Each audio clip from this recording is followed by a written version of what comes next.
Well, folks, it certainly has been a while, but we're back. Back with Down to the Studs podcast with your host, Brett Stein, real estate agent with the podcast Not About Real Estate. And we are graced with the presence, honored with the presence of a guy who will back you down, give you a little shimmy, hit the turnaround jumper, power forward, silver slugger, but most importantly, will be there when you need him most. Hayden Cantor, personal injury lawyer with Burgell McGenzie. Am I saying that right? You said it perfectly. Excellent. Better than you said it off air. Yeah, Burgell. I thought it was Burgell, but it's Burgell. Burgell McGenzie, LLP. Been in Toronto for 50 years, and I'm a proud member of the team. So thank you so much for having me on your podcast, Brett. And that intro was getting me really hyped up. Yeah, I appreciate it. It has been a while for me. I think, it's been, I don't know, maybe 4 or 5 months since we did a podcast. But we couldn't be coming in hotter than with Hayden Cantor. Speaking of coming in hot, I will go back to a little memory. I was going to bring this up later in the show, but I think back when we were 14, 15 years old, I'm talking about the Tamarack Tomahawks. That's a baseball? Baseball Tomahawks would have been, was baseball. Tomahawks for sure. And we were warming up for a tournament, and I was pitching him in. Yep. And you absolutely drilled one back to me. Almost took my head off. I think dislocated 2 fingers on my left hand. And I barely made it out. Who knows where we would be right now? Thankfully, we're here, but not where we always are. Usually, I was excited to have you at my house, where we usually have the podcast. You might notice we're a little more comfy today. We're in my parents' basement, and a little bit closer of a drive for you. So again, thank you so much for coming. I'm going to stop talking here, and I'm going to tell you, ask you if you can take us back, maybe back to the university days, where, your drive to be a lawyer came from, maybe what your first thoughts of, where you wanted to go in the professional world. I'll let you take it from here. Yeah, sure. Thank you, Brett. So my, becoming a lawyer stems from, I think, as a young athlete, I think we all had that desire. And I think probably the same for you, where we all wanted to be an agent of some sort, maybe a sports agent. And that was kind of when, becoming a lawyer, maybe that trigger kicked in, and probably the same for you as a real estate agent. At some point when I was at Western University, I had to convince my parents to let me stay in school. That's a very real thing. I think after my second year, maybe the fraternity life got to me a little bit too much. And I had to really find a strategy that would convince my parents to let me stick around in London. So I remember going up to their bedroom one night and just saying, please let me stay around. I promise I'll get into law school. They didn't believe me, but my dad was a lawyer, so that kind of seemed like a natural pathway for me. What kind of lawyer is your dad? My dad is a litigator, and for people that don't know what that means is, a litigator is someone that goes to court, someone that advocates for you, someone that fights in trials. My dad has a reputation for being a bulldog in the courtroom, and I'm very proud of him for that. He's won many trials, so I'm very proud of him. So you don't win many battles with your dad, I would imagine. Outside of the courtroom, it's a little bit different, right? Like I can definitely take him in the post. With family conversations, he'll win half of them for sure. But he is a specialist in the courtroom. And so, having him there and then needing a strategy to convince my parents to let me stick around in school, that's kind of how I decided, you know what, I'm going to really go for this and try and make something for myself. Getting into law school, obviously, a lot of work. You got to do the LSATs. You got to get your grades up. You got to do your extracurriculars. You have to volunteer. Did you know, sorry, I'm going to be cutting you off all day long. Go ahead. Did you know how much work it was going to be when you got in, or was it kind of, I know you're kind of joking around about staying in school, but a lot of people were probably, who end up being lawyers or, in different professions at one point in their life, they don't know what they want to do. So it's like, okay, I might as well keep learning, stay in school. I even thought about, I dropped out of school after 1 year. Yeah. So it was the opposite. I had to convince my parents to let me not go back to school. Right. But at one point I was thinking, fuck, I don't know what to do. When you can't swear on this podcast, but we'll try and limit it. I don't know what to do. Maybe I'll try and go to law. I never would have survived. I would have been eaten alive. Did you know how difficult it was going to be and how much work it would take? I mean, getting into law school, I honestly didn't feel like I had a choice. I felt like I had to do whatever it took to get in. Whether it was writing the LSAT multiple times, getting my grades up at Western, however that was going to happen, getting myself into better study groups, volunteering multiple nights a week with law firms, doing whatever it took. It was an all hands on deck strategy. So regardless of how much work it was going to take, it was going to be an all hands on deck situation. Right. So it really didn't matter how much work it was going to take to get in. It was my only strategy at that point.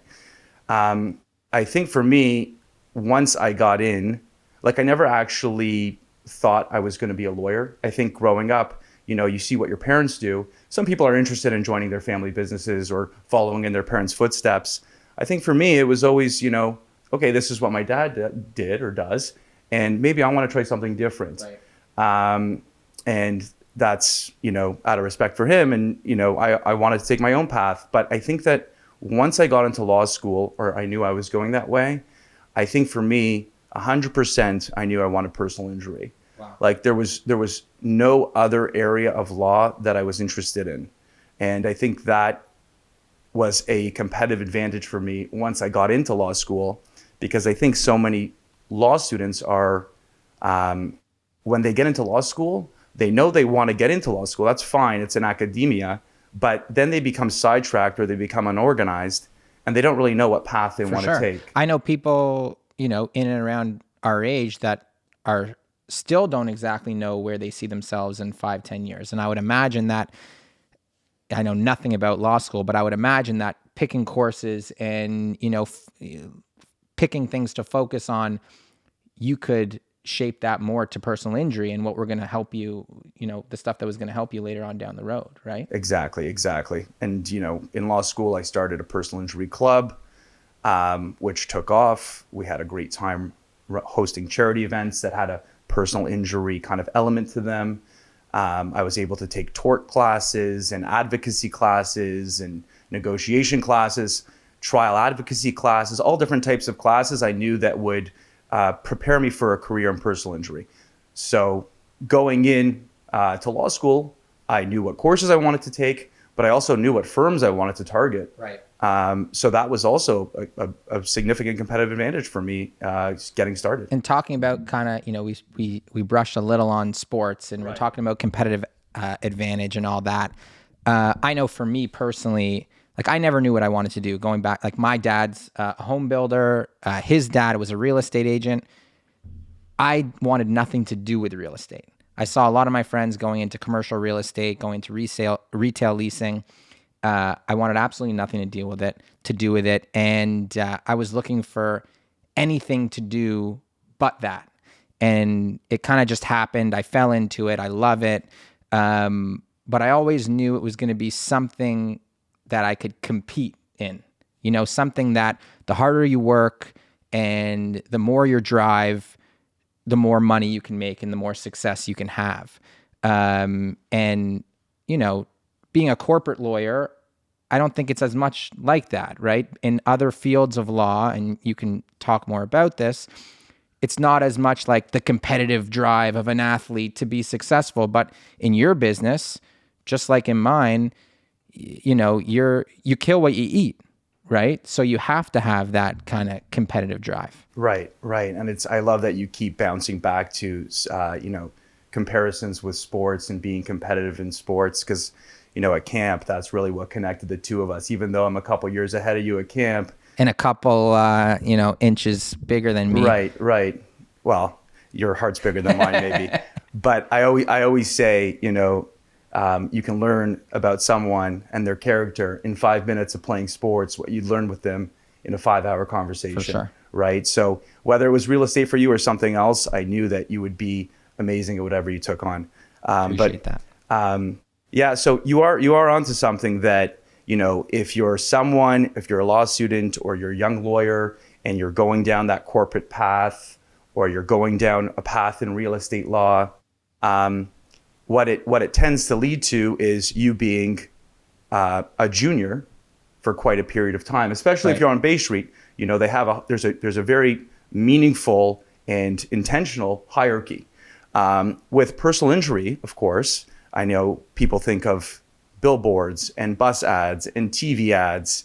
And I actually take, and I know there can be a stigma attached to that, but I take a huge pride in that same stigma. It's like, they say Kobe Bryant was loved and hated for the same reason. Right. It was because of his competitive flair. Right. So I take a huge pride in that level of entrepreneurship that our personal injury bar is bringing to the table every day, through marketing, through entrepreneurship, through community charity events. It's about getting out into the community. It's about being visual, because at the end of the day, I'm not servicing another business. I'm not servicing a corporation. I'm just servicing someone, a citizen, a person that was just involved in an accident, right? So we have to get out to the people. Yeah, at a very pivotal moment in their lives. I'm just going to go back one more time to, you said you knew right away it was personal injury. Right. Is there, why? To be honest, when I don't think I've ever thought about personal injury law other than when we, first were chatting about business and all that. And I was like, oh my God, the possibilities for marketing and all that are endless. And, but before that, when I think of a lawyer, I think of, criminal defense, all that stuff. So is there one specific reason or something that happened or something that you saw that was like, okay, personal injury laws for me? Right. I think it was a few things. I would start by saying that I really knew who I was entering law school. I really knew my personality, and I kind of knew what would fit for me. The personal injury business model and is very similar to that of a real estate agent, which I think there's a lot of very interesting comparisons and similarities between the two businesses. 90% of lawyers are billing their clients by the hour. So what does that mean for the lawyer-client relationship? Well, the lawyer will work many, many hours on a file. They'll bill their client for many, many hours. And ultimately, the lawyer is selling their time. And ultimately, the client is trying to discount the lawyer's time. It creates a little bit of a conflict between the lawyer and the client. In personal injury, we don't ever ask our clients to pay us. You don't have to pay us at the beginning. You don't pay us in the middle. Of course, you have to pay us at the end. But we will finance your entire case for you, and we get paid a percentage at the end. So the nice thing about that is, the client never has to worry about paying us, especially after having an accident. So I'll always tell people, I'll tell my clients, it's like, imagine if you were working with a personal trainer and the personal trainer said to you, you only have to start paying me once you get a six-pack. Right. And that's how I feel. You only have to pay me once we win. Right. Do all firms, because I see that all the time on billboards and commercials. Right. You don't pay unless we get paid. Right. And are most firms like that? Most personal injury firms function in a very similar way. There's very small differences in how they might handle percentages. There's small differences in how they may handle something which we call disbursements, which is essentially who's financing the expenses. Right. Is it the law firm that's financing the expenses, or is it the client that has to finance the expenses? So some firms handle things different, but more firms than not, it's a very similar model. Right. So I guess, the main thing, it's very similar to my business, is if all firms, other than, maybe back-end help and great people and, maybe help with marketing, are relatively offering the same thing, what matters is working with someone who cares about you, someone who's going to be diligent, someone who's going to be able to put in that work. And, like I say, I act in my business with the utmost confidence. I know there are people that have been in this industry way longer than I have and who may have more technical knowledge than me when they've been in it for 50 years. But I know how much I care and I know how much effort I put in for every single client. And that's what I want people to see when they work with me. And I imagine it's the same thing for you. Yeah, 100%. I mean, once you've established that you're competent and you can get the job done, are you going to care about your clients to the degree that they need you to care about them? Are you going to show them empathy and be there for them? Are you going to offer them your cell phone? That's a big, when you're young in an industry, you have to be accessible, right? 24/7, here's my cell phone, call me if you need me. Do you know how many clients actually call you? It's very, very few. but offering them your cell phone just gives you that little level up, For sure. right? So yeah, you need to be there for your clients 24/7, especially when you're young. Once you've established that you're competent, I think that showing that you care is the most important thing. And then once you care, I find that when you actually do care, I find like you actually start to brainstorm for your clients, and then you start to develop a strategy because you care enough, right? I mean, every personal injury case has similarities, but every case has a unique element to it, whether it's family issues or, you know, a different type of injury, or maybe someone's been off work more than someone else. Maybe they need financing. You know, there's little nuances in every case, and it's about building a strategy, and that stems from caring. Well, I've got your website up here. I'm Okay. pretty sure it's brand new. Yeah, brand spanking new. And it looks beautiful. Thank you. HaydenCantor.com, ladies and gentlemen.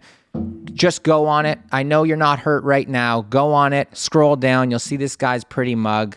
It looks great. Congratulations. Thank you, Brett. But while I have you here, I'm just pulling up. You've got a drop-down menu that says practice areas. So I'm just going to read off a couple of these because, I mean, I was thinking about it earlier.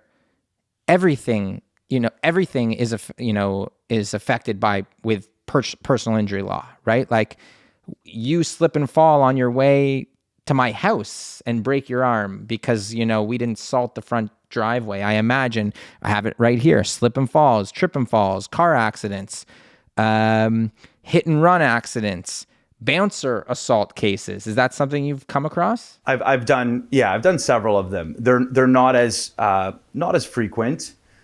We've also dealt with cases not just with bouncer assault, but like, you're at the club, or you've got a booth, and from across the room, a fight breaks out, and people are hitting each other with pool cues or glass bottles. Across. Right. I've had a few of those.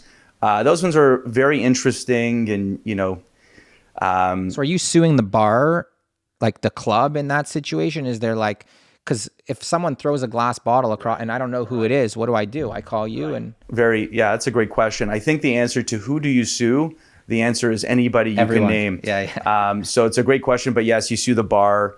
You try and get the name of the security company. It's usually not the same. You try and get the name of the suspects, or the people that commit the assault. You try and get their names. Not always available. That's a bit of a process, going through the police and getting names revealed. But you try and name as many people as you can. Another big one is restaurant or bar negligence. I've been at a restaurant before, and waitress drops glass and plates, crashes on the floor. The glass comes across, hits you in the leg. You start bleeding a little.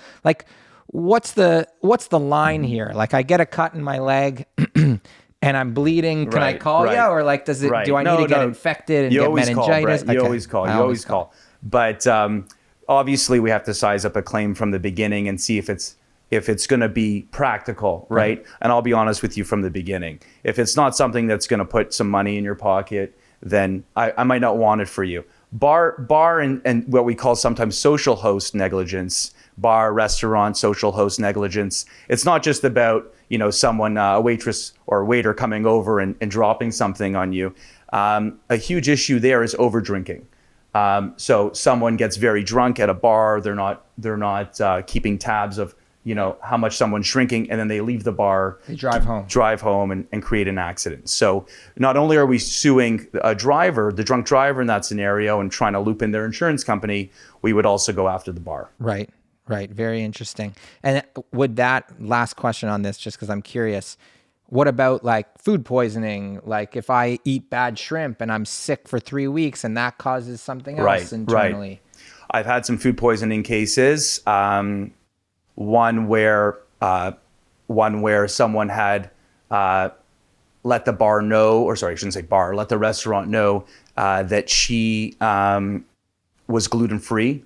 She said it over and over and over again, and she asked to confirm that the meal that was coming was gluten-free. The waiter 3 times, yes, gluten-free.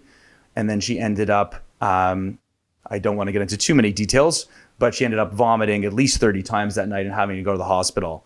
She was sick for about a week. So, that type of case, happy to take on and help the person. Unfortunately, in our system, it's not the American system. People aren't making, let's say millions of dollars or hundreds of thousands of dollars on cases for pain and suffering, like you see in the US, where people will get burned by a chicken nugget and they'll get 800 grand for it. It's not like that here. Obviously the, settlements are modest. So the kind of bar I, will tell people is, as long as I can put something in their pocket and they're okay with the amount that I quote them on, right, then we're good. As long as their expectations don't get too high from reading something in the news or on Google. So what would, not this specific case, but an example of that, whether it's gluten, I mean, I can understand, I don't believe anyone who says they're gluten. I don't even know what gluten is, but we're not going to discount this client. She went through a really tough time. But a food allergy, peanut allergy, all this stuff. So like, what would that compensation look like? I mean, so just to give you a framework of where we begin, in Ontario, I should say almost Canada-wide, pain and suffering, which is one of the categories that we sue for. There's other categories we sue for too, but let's just start with what pain and suffering is. Pain and suffering right now, based off of a precedent that was brought through the Supreme Court, our highest level of court, right now with inflation, the highest amount that you're getting for a pain and suffering payout is somewhere in the $400,000 range. Okay. A little bit more, but somewhere in that range.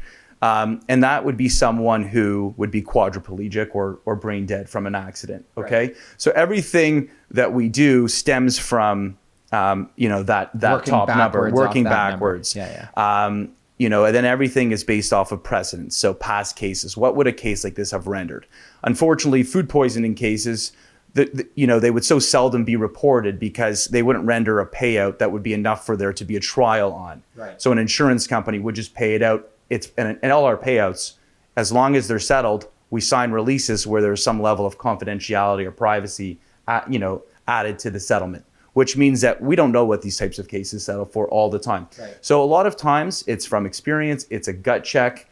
But one thing I like to tell my clients, just to keep their expectations managed is, how much do you earn on a daily basis, right? I mean, if you earn $300, $400 a day after tax, let's just, for simplicity, and you were in pain for a week, right? I mean, what does that look like to you? So, if you're in pain for a week and, you're making $300 a day, maybe it's worth, 21, a couple grand, right? Well, you're looking spiffy today. You've got a beautiful jacket on, a beautiful crisp white shirt, which has me thinking, courtroom, looking good. Right. Are you in a court often? Like you mentioned going to court, and is that where you kind of have to battle for this settlement? Most of our settlements as a personal injury firm, most of our dealings are directly with insurance companies.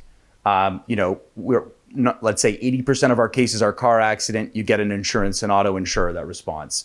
Same with fall cases. People have home insurance. If I slipped on your driveway on the way out, it would be your parents' home insurance that would respond to me. Okay. We won't go there. Okay. It was very nice that you had me on today. So, if you fall on a private property, people have they have third-party business insurance. Right. We're dealing with insurance companies. Their businesses, they're practical. At some point, they want to settle. Right. Most of my settlements are happening at a process called mediation, where everybody comes in the room, us, the insurance company, their lawyers, myself, my client, a mediator. Mediator is just like a nice referee that's trying to bring everybody together, right? So for you, a mediation is kind of like that, 11th hour, where you're trying to get a deal done. Same with us. Am I in court? Do I look this good in court? The answer is no. When I'm in court, I'm wearing a robe. So I look like a penguin. And 90% of our court appearances are over Zoom. So you only see me from the the top up. I was in court for the first time since COVID in person a couple of weeks ago in Toronto. So that was really, really nice to be back. But when I was a kid, a young whippersnapper articling at my previous firm, I was driving across Ontario for court appearances. Most of our court appearances, though, they're not like sexy. I'm not in front of a judge. A jury's not there. 95% of my court appearances, something in the lawsuit needs to be fixed. There's a hiccup. We need to kind of smoothen it out. So, we have to go get a judge to help us out. So that's like 95% of what going to court is about, just getting things smoothened out in a lawsuit. And then, well, you brought this awesome thing for us here. I know it looks like Right. it's my mom's because it matches all the furniture we Right. got here. But what is this? It looks like we're balancing Right. the justice in the world. Right. So exactly, this is just the justice symbol, and This that's is exactly good what it and bad, represents. and That's exactly what it okay. represents. That Great. things should be fair. Well, so right? speaking on that, there is a little bit of a stigma similar to real estate agents on personal injury lawyers. Right. When I watch on TV and movies and, I don't know if this is a term used here, but you hear the words ambulance chasers, right? Right. I'm not, Right. no offense. I'm offended, but that's okay. But, there are people, at least I think you hear about it more in the States, who, try and make money off these situations. They try to exploit the system. They throw a McDonald's French fry on the floor at the mall and slip and Right. pretend that they broke their neck, or try and inflate situations that maybe weren't that bad. Like you see them walking around with the huge thing around their neck when they might not be that hurt. Do you ever come across that? And then also with the stigma, how do you fight that of not being like that ambulance chaser guy to someone who's actually genuinely here to help? Right. I mean, I guess I'll give you just a short story. I mean, I'm personally not chasing ambulances, and I don't think that I know too many personal injury lawyers in our Ontario system, at least, that are doing that. But our office is at Dufferin and Finch, and I always call that intersection Dufferin and Finch. It's like a car accident capital over there. Right. It's such a busy intersection. People are trying to make left turns. It's so tight, and it's very busy. So we see car accidents outside our window of the office all the time. I wouldn't call it ambulance chasing. It's more like ambulance observing. There's an ambulance right there. So there have been times where I've walked out and I've just offered the family to help. Right. And, sometimes you would think, they would turn you away, but it's always about how you approach the situation. So it was successful for me one time when I went out there. There was a family that was very upset about the accident they were just in. And instead of just going out there with my business card, I brought them 6 water bottles from our office, gave them each one of them a water bottle, just said, I'm a personal injury lawyer. I looked out my window. I saw what happened. When you are settled and when, you're feeling better, just give me a call. And they did call me, and they hired me. They came into our office a few days later, and that was a year and a half ago, and their case just settled. So Wow. It's not always bad. Sometimes you can, as long as you approach it as a good person, which obviously you should be.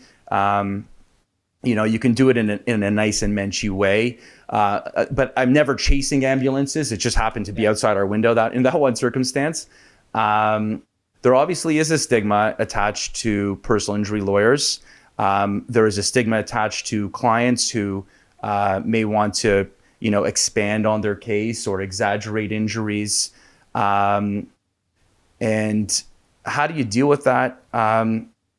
I think you just have to be really real with yourself, really real with your clients, give them proper advice. I always tell my clients, do not live your lawsuit. Right. Live your life. If you think you can go back to work, do it, right? If you think you can go back to playing sports, do it. Because I'd rather you do those things and not sit around for me to settle your case, right? Because if you're doing that, you're just going to be at home miserable. I'd rather you be going out and turning your life around. And what you're going to be able to approximately settle for, if you're going to be able to win anyway. So if someone's trying to, exaggerate, you can tell if, that's going to be able to be seen through and they're going to know they're exaggerating. And then if you try and exaggerate, that might ruin your whole case altogether, right? Right. So much of what we're trying to establish in every personal injury case is credibility. So, clients will come to us with soft tissue injuries or psychological issues after an accident or concussion symptoms. And these types of injuries don't show up on a medical report, right? It's completely subjective what the client will say to their doctors, right? Because it's not showing up in an x-ray or a scan. So much of the case in that circumstance boils down to a client's credibility. Right. Does the other side, and eventually will a judge or jury believe what the client is saying? So it comes so much down to credibility. So my advice is always be real. Yeah. Always keep it real. Yeah. And I'm going to bring it. This is actually a question from Jason. Okay. That I'm going to ask because Sure. you just touched on it, and we'll throw it back to sports as well. Sure. You said concussions. Sure. Obviously, concussions in sport has been, huge over the last, 5-10 years, getting more into it. CTE, problems with athletes after playing that sport, hockey, football, whatever it might be, any contact sport. Is that something you've ever come across? Would that dip into the realm of personal injury, like post playing a sport and repeated head trauma, and now you're having issues? I'm sure there's someone to sue. Not as much in a sports context. Obviously, when we're talking about amateur sports, we're talking about, kids that have been put through programs by their parents. Obviously, it would be on a voluntary basis. People are signing up to play sports. Right. They're aware of the risks. They're aware of the contact. Honestly, to be real with you, there are many cases, in a sporting context. It would have to be something like Todd Bertuzzi. Right. It would have to be something where we think there's an intentional act. Right. If you're just going through a football game or a hockey game or a softball game and you get injured, unless there's something intentional that's been done to you. I actually have a basketball case, so I'll bring that out. I have a case where someone rented a basketball gym and the out of bounds area was so dangerous. And as he landed, he snapped his leg. Like it looked like Kevin Ware, the pictures. Right. It was terrible. That's an NCAA thing I just did. But terrible injury. And I have sued the complex. We have we have a case against the landlord of that facility, against the program. So that is an interesting one. But otherwise, unless there's actually something wrong with the facility or something's done intentionally to you, you wouldn't have a successful lawsuit if it was just a matter of you having wear and tear or too much head trauma from playing sports over the years. Did you see, I'm sure you saw the terrible injury, the guy who died. He played for the Pittsburgh Penguins. Yeah, it was sickening. And I was scrolling on Twitter and happened to see it. It was gut-wrenching. The guy passed away. For those of you who don't know, I think were they playing over in Russia? I'm not sure where it was. Yeah, I don't remember the country. I honestly think it was in the UK. Yeah. It was in the UK, and a guy came across and lost his balance, and whatever happened, but his skate ended up in another player's neck. Right. And unfortunately, the guy passed away. But then, you saw articles starting to come out saying they were going after this guy for murder. Right. I imagine that's like such a severe case, but that's like Todd Bertuzzi, right? You're saying there's actual intent to injure. Right. And that's a case where, I don't know anything about it now, but I imagine this guy could go to jail for a really long time. Right. So in my context, and I'll kind of I'll bring O.J. Simpson into this weirdly, but, O.J. is innocent. Legally, he's innocent in a criminal setting. Obviously, the family then went on into the civil setting, and there was a different test that was applied. Right. And he was deemed to satisfy the civil test and owe the family money.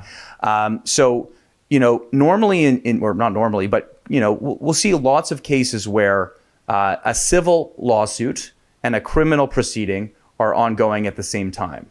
I'll give you an example. I have a hit and run situation where we're suing the person that commit the hit and run in the civil setting, and in a criminal proceeding, the government is going after this person for hitting someone and running off.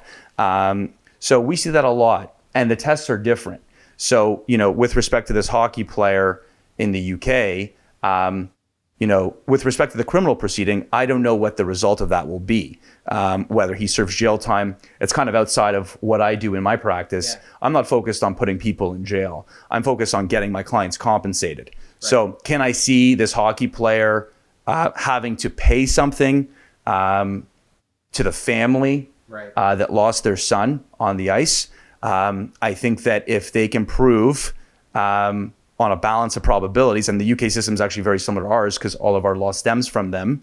If they can prove on a balance of probabilities that this person did commit that act, that skater, on purpose with some intent, then yeah, I think that they would likely be compensated for that. And what if Jason's texting me here?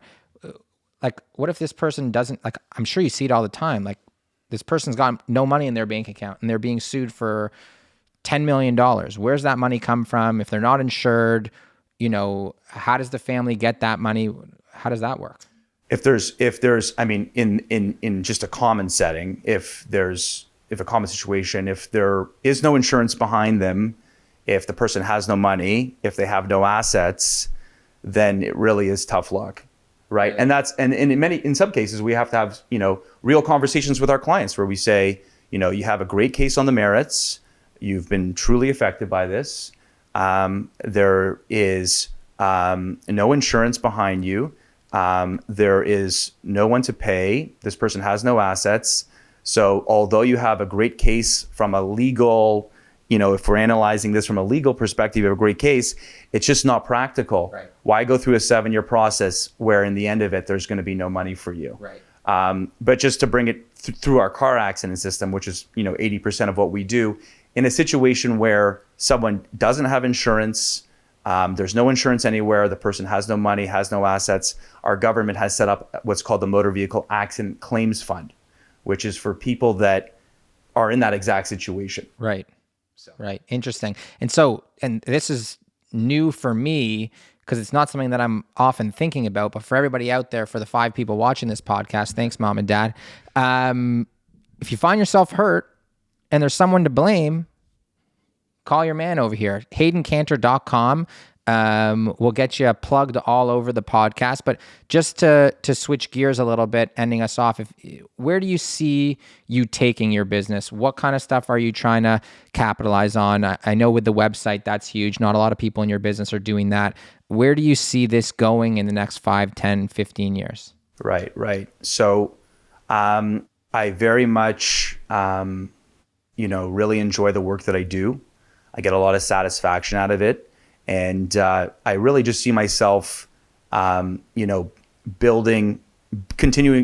to build on, the career that I've already started for myself. I do see myself doing this as a career for a long time.